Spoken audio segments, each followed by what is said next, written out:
Hello everyone, कैसे हैं आप सब। उम्मीद है आप सब बहुत अच्छे होंगे और अपनी तैयारी को बड़े ज़ोरों शोरों से कर रहे होंगे। मैं सोनम चौधरी आप सभी का बीपीएससी टीचर सोनम पर स्वागत करती हूँ। मैं बीपीएससी टीआरई 3 में सेलेक्टेड हूँ एज अ प्राइमरी टीचर और अभी मैं नालंदा डिस्ट्रिक्ट में पोस्टेड हूँ।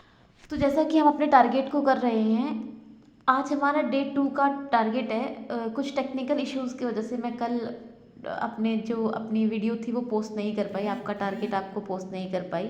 आई am really sorry for that. लेकिन अब क्या है कि मैं आपको हमारे टारगेट के बारे में बताती हूँ, आपके टारगेट के बारे में बताती हूँ, क्योंकि जहाँ तक मुझे उम्मीद है बहुत जल्द जून में ही एस्टेट का नोटिफिकेशन जून शुरुआत में आ जाएगा और जून एंड तक या जुलाई स्टार्टिंग तक आपका क्या बोलते हैं इसको बीपीएससी टीआरई 4 का नोटिफिकेशन आ जाएगा। तो आपको बहुत ज़्यादा मेहनत करने की ज़रूरत है, तब तक आपका सिलेबस कंप्लीट हो जाना चाहिए। तो डे 2 का टारगेट हमारा क्या है, आज आपको करना है एलसीएम एचसीएफ मैथ्स में, साथ में आपको रीजनिंग में करना है। रीजनिंग में आप क्या करोगे, रीजनिंग में आप करोगे अपना क्लॉक, मैथ्स में करेंगे एलसीएम एचसीएफ।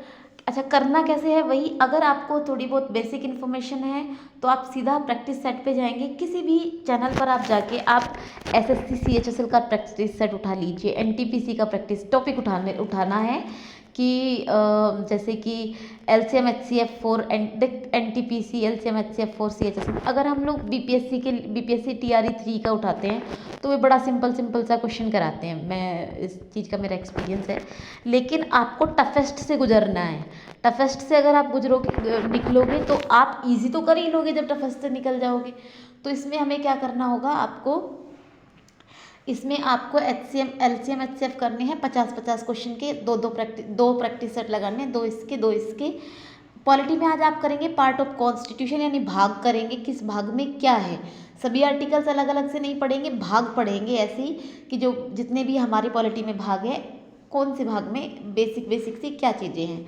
करंट अफेयर का भी अब हमें कॉन्सेप्ट शुरू कर देना चाहिए। करंट अफेयर में आप क्या करेंगे, करंट अफेयर में आप या तो देखो, अगर आपके पास है स्पीडी या कोई ऐसी मैगज़ीन है जो आपकी 6 महीने की मैगज़ीन या ऐसी करके मैगज़ीन है, वैसे स्पीडी का एक ऐप भी आता है जो हर महीने अपडेट होता है, उसे भी करने में बड़ा फ़ायदा है। उसमें ना आपको पूरे ऐसे मंथ वाइज भी दे रखा है, मंथ पर पर्टिकुलर डाल नहीं रखी, डेट वाइज दे रखा है, लेकिन अलग से भी दे रखा है, स्पोर्ट्स के न्यूज़ अलग से, नेशनल इंटरनेशनल अलग से, और मंत्री और जो कुछ नई योजनाएं वो सब अलग से।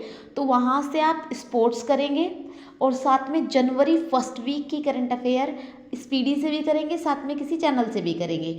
इससे फ़ायदा क्या होगा, अगर मान लो आप पहले आपने स्पीडी से करी, उसके बाद किसी चैनल से की, कौन सी बात का क्या मतलब है वो तब आपका क्लियर हो जाएगा और वो बात आपके दिमाग पर सेट हो जाएगी। फिर आपको बहुत ज़्यादा बार रिवीजन नहीं करना पड़ेगा। साइंस में आप 6th क्लास का 2nd और 3rd चैप्टर करेंगे और 7th क्लास का 1st चैप्टर करेंगे। अब हमें अपने कंटेंट को धीरे धीरे बढ़ाना पड़ेगा, एनसीईआरटी से करेंगे आप ये सब। साइंस के लिए आपको एससीईआरटी पढ़ने की ज़रूरत नहीं है, दोनों में सेम चीज़ें दे रखी है। हिस्ट्री में आप कांग्रेस से पूर्व के राजनीतिक संगठन करेंगे, एनसीईआरटी से भी, एससीईआरटी से भी, और जो भी कोई आपके पास नोट्स वगैरह है उससे भी। ईवीएस में ज्योग्राफी का उठाएंगे आप 6th क्लास का 1st चैप्टर और इसको पूरा कंप्लीट करेंगे। ये आपका टारगेट रहेगा और इस तरीके से अगर आप कर पाते हैं तो आई एश्योर यू बहुत ज़्यादा टाइम आपको नहीं लगेगा, आप बहुत जल्दी सभी कुछ कर देंगे। Thank you very much.